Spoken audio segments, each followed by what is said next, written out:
We all have one thing in common, and that is we are all college students getting a fantastic education at Adrian College. You might be wondering why I mention this, because it's probably something you already knew. But what is so interesting about this fact is that every single student in this room has had to pay a significant amount of money to walk out in 4 years with an undergraduate's degree. College is an after K-12 program that many students decide to participate in. However, it costs an outrageous amount of money, sometimes unbearable for students. This is the main result from a typical form known as FAFSA, and the main reason why college tuition should be affordable. As a freshman in college, I am living the prime time of my life. As many of my adult friends would say, this is the time of my life to figure out who I want to become in this world and explore things for the first time. Yet with this in mind also comes the fact that I am going to have to pay a ridiculous amount of college tuition, and I may end up in debt. Thus, this is why I believe college tuition should be affordable and easily accessible to college students. Over the course of the next few minutes, I will be expressing the need for free college tuition as I state how FAFSA only accounts for your parents' income, my plan to eliminate the financial aid crisis, how more students attending colleges will improve our society, and how this can better the equality of our people. College prices range from $10,000 a semester to over $75,000. An informative statistic from a journal article explains how the inflation of college tuition prices are from 1980 to 2004 have increased at about 7% per year.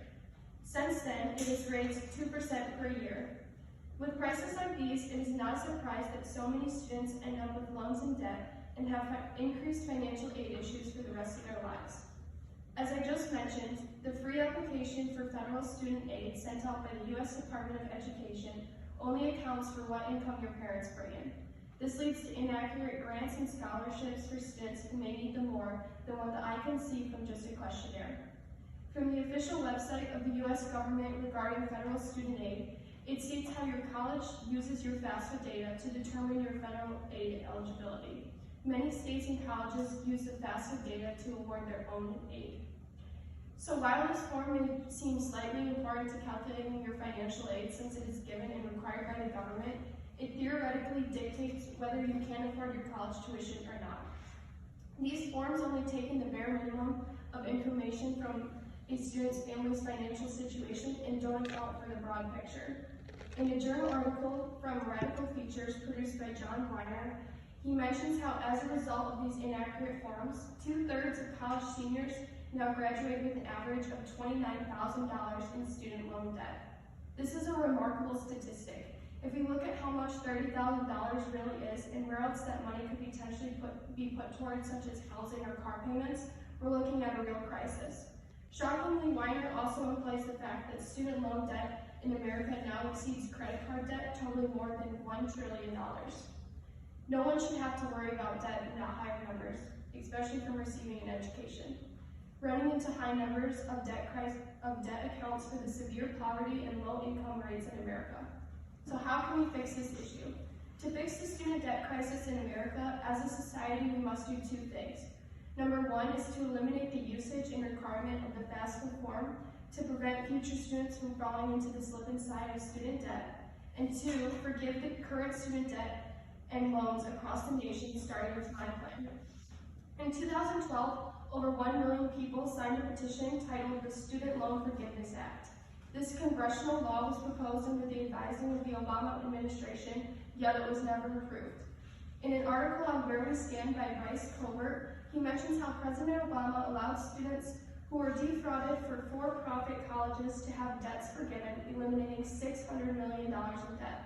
However, despite this, the Biden administration has reversed and declined this process. Let me explain my solution, starting with a simple process known as Social Security. This is a U.S. government system that helps supplement the income of retired individuals. This system works as an insurance program which collects money from an individual over time and releases it back to them when it is needed, such as retirement. The National Academy of Social Services states that as a pay-as-you-go system, Social Security differs from company pensions, which are pre-funded. If we eliminate the need for the FAFSA aid, when calculating scholarships, grants, and final student college tuition prices. We are not only making the enrollment process simpler, and we are inevitably eliminating the unfairness of the process itself. My solution begins by taking an estimated 3% of your future salary after college and putting it towards your college tuition fund. It is estimated that the average American makes roughly $63,000 a year, as mentioned in an article from Zippa. 3% of that yearly income is just under $2,000. The average person works for 32 years, and this would result with an average of $64,000 of income collected over an individual's life to be put towards college education.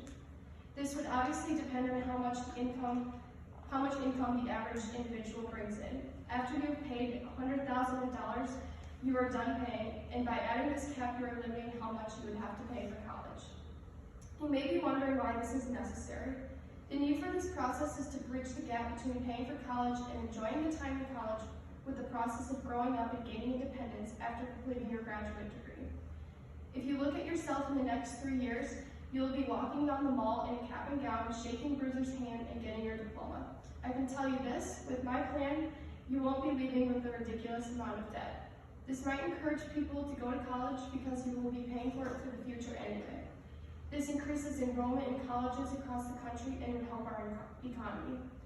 Michigan Governor Whitmer has a plan to increase the number of working age adults with a skill certificate or college degree from 49% today to 60% by 2030, as mentioned in her campaign, 60 by 30.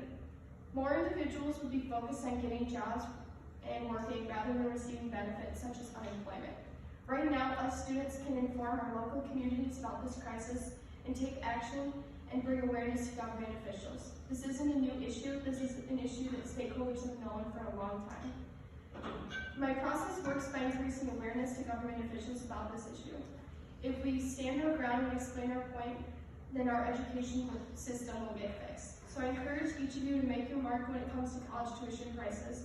We are not asking for college to be free, we are asking for college to be affordable. Us students have the power right now to change the way society views us. We have the power to educate and reduce the amount of student loan debt for what has been given to us, and that is education. Thank you.